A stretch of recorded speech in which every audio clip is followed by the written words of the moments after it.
Friends,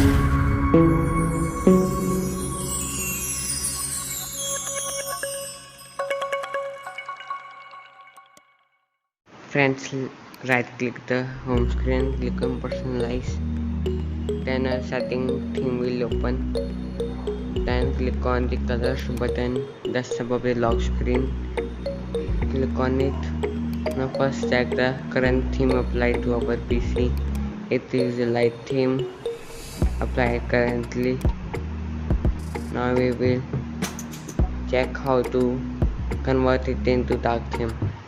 Scroll down and here below you can see dark theme. To the default app, now it has converted to black, you can see.